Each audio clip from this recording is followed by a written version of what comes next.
Hello everyone! Thanks for giving your time to watch my video.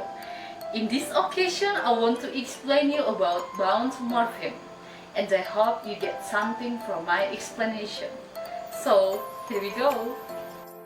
Well guys, I think in previously I have shared the material about what is linguistics, what are the subfields of linguistics, what is language, what is morphology, what is morphemes, and also the classification of morphemes.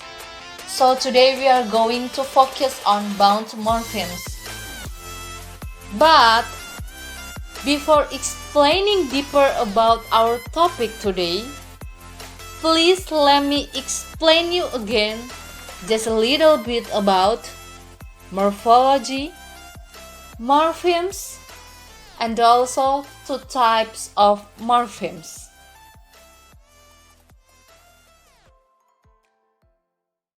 As we know that, morphology is the study of internal structure of the words, while morphemes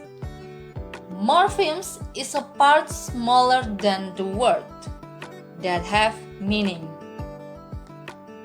Morphemes cannot be separated from morphology because morphemes is used to form words. Morphemes is divided into two types. For the first, free morphemes, and then the second one is bound morphemes.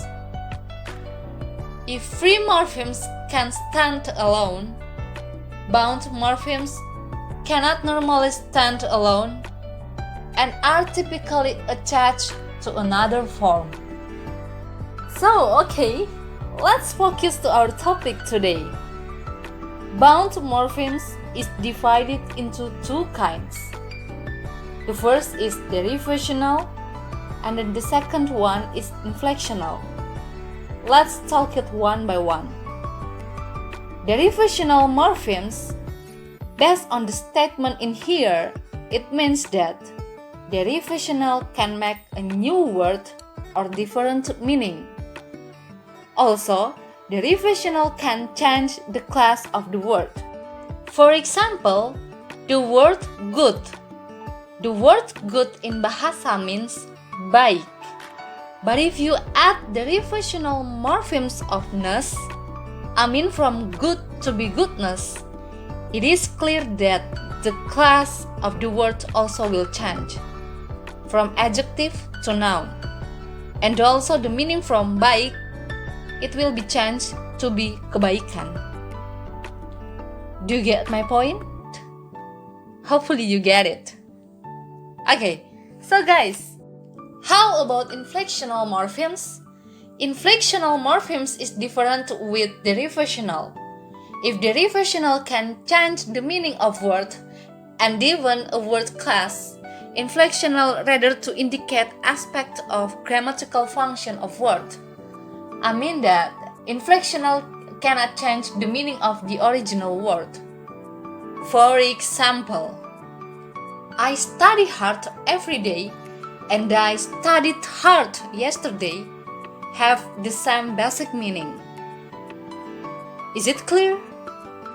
Okay, this is a framework that I made to make you easier to understand about the concept of bound morphemes. Bound morphemes has two kinds. They are inflectional and derivational. Both of them have affixes, but inflectional have only one affixes. It is suffixes, while in derivational has two affixes. They are prefixes and suffixes. So, what is prefixes and what is suffixes? The position of prefixes is in the front. The morphemes goes at the beginning of a word.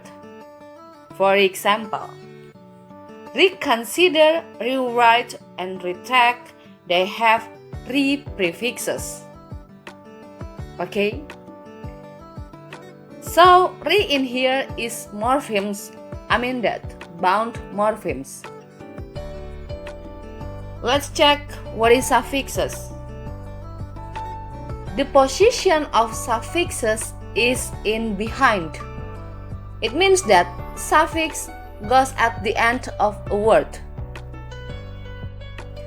I think you can see the example by yourself, yeah? And I think that all of you also have understood about that. So guys, please realize that prefixes and suffixes are and affixes, but they are different. Okay? So, what is this? This is the table of inflectional suffixes of English. As I said that inflectional morphemes rather to indicate aspect of grammatical function of word. And in English, there are only 8 inflectional morphemes. And I present this. Okay? Do you get me? I hope so, yeah? Okay? So guys, that's all my explanation about bound morphemes. If you have questions, please text me on my WhatsApp or please text me on my email. And then at the end of this video, I just want to remind you to please stay at home, please stay safe, and please stay healthy. God bless you.